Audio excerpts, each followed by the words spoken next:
Yeah. So, so I would like to read you "The Boy with 100 Cars" by somebody in Lasse Sandberg. Also, before we start, I'd like to show you something again. Okay, I have this new cap, and from now on, I'll be recording with this too, like the glasses. And anyway, let's put this on and start. The Boy with 100 Cars.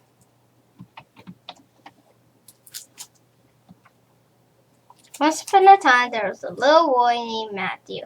He had a big sister whose name was Elena, big brother called Nicholas. Matthew's room was full of toys. Everything that Elena and Nicholas had become tired of or grown out of was given to him. There were dolls of all sizes and the red go-kart. There were puzzles and games, a drum and a pair of castanets. There was a soft teddy bear and a hard teddy bear. A little tiger with no hair left on his tail, and a monkey who could talk and scratch himself if Mother put him hand like a glove. Matthew's big brother and sister had also given him a tractor and a truck, and 8 small cars. Matthew pretended everything was a car. He pushed the hard teddy bear around on the floor, just as it had wheels. The red go-kart tore around at high speed while Matthew yelled, beep beep, honk honk. He drove the dolls so fast that they crashed into the first or bruised their heads. Felt sorry for them and took them back to. And there they sat with sticky plasters on their forehead. Hands were still tooting and driving his cars. That night, after Matthew had his bath and had eaten his supper, when he was clean and full and sleepy, his mother or father would read stories to him. Once Matthew had liked the story about Yellow the Soft Soldier, but suddenly all he wanted to hear about was cars. Well, that there were no cars in the street. He looked for cars among the clouds. All he wanted to see was cars. He was always first up in the morning and would the newspaper from the letterbox. He turned the pages quickly, making a mess of the paper until he came to the advertisements. Many pictures of cars. Matthew was happy. Father, who wanted to read the paper before going to work, was not happy. It was very hard to persuade Matthew to let go of the paper. He was strong and the paper always got torn.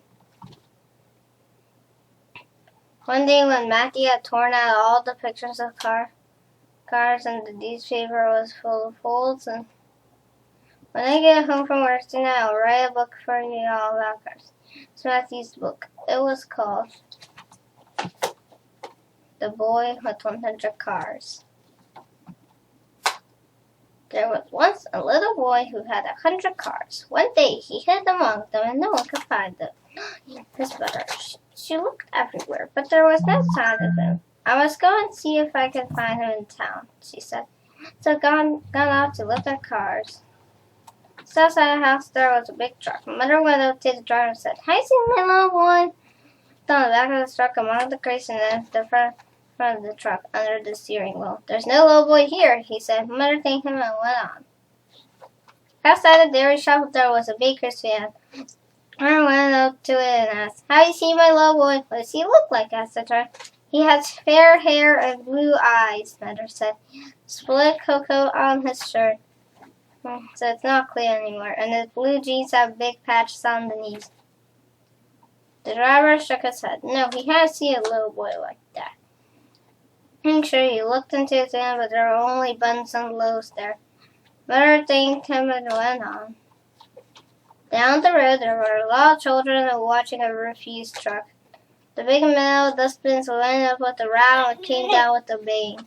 The mother looked out at all the children, but her little boy was not among them.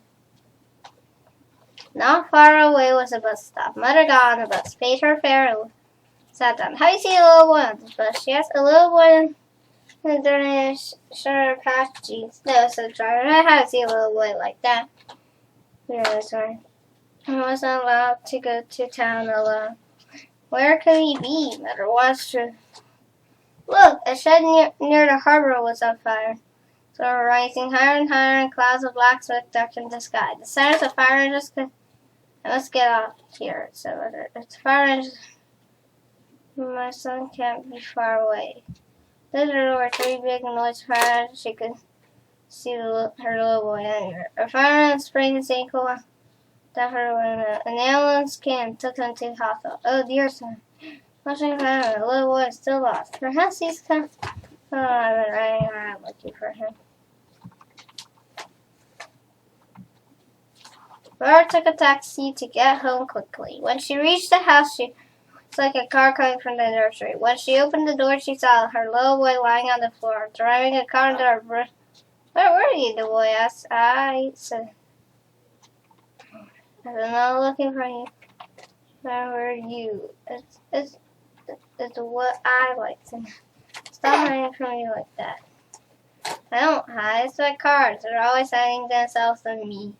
King, and before I was right there, and like this. Come, he's gonna get the boy just went the 100 cards, and then his mother saw it. Don't. Well, now watch. 8, 9 blue cards have hidden themselves. Help me find them, please. And Mommy. Okay, let's read this page again. And Mommy, look through the kitchen window and you'll see 10 green cars that have run away to hide.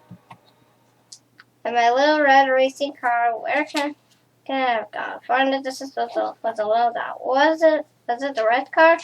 Oh dear, said Mother. What? Jeez, cars you had. That's nothing. You should have seen what happened when I took 7 of my cars.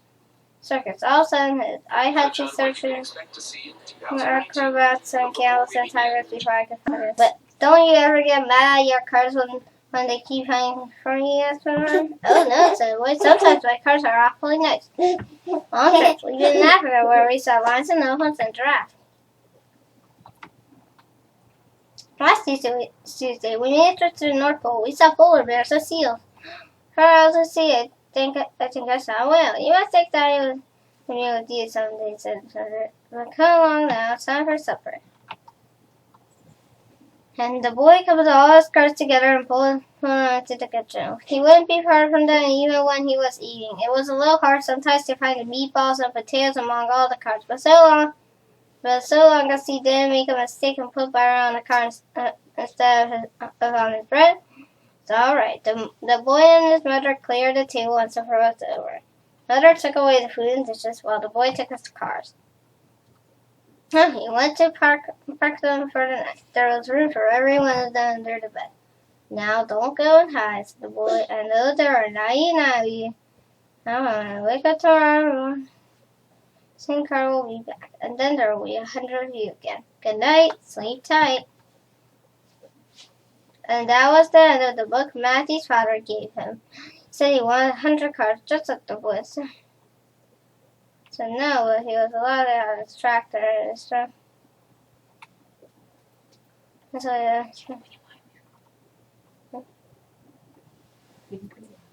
But that was the end of the book Matthew's father gave him.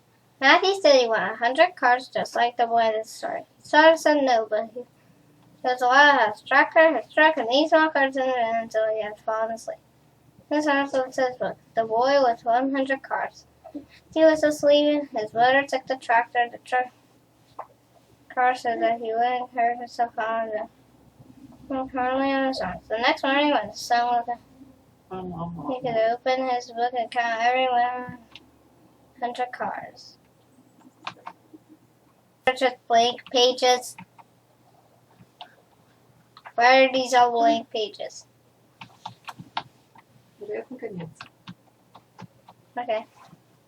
Anyway, that's the end of the story.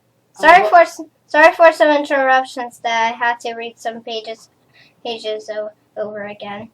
Oh, and also because I read this book today because today is the 100th day of school. Wow. Actually, on Tuesday it was on Thursday it was the 100th day of school, and and also and but the 100th day party was the Lazy Friday because Fridays are usually the 100th day of school. Anyway, thanks for watching. Bye bye.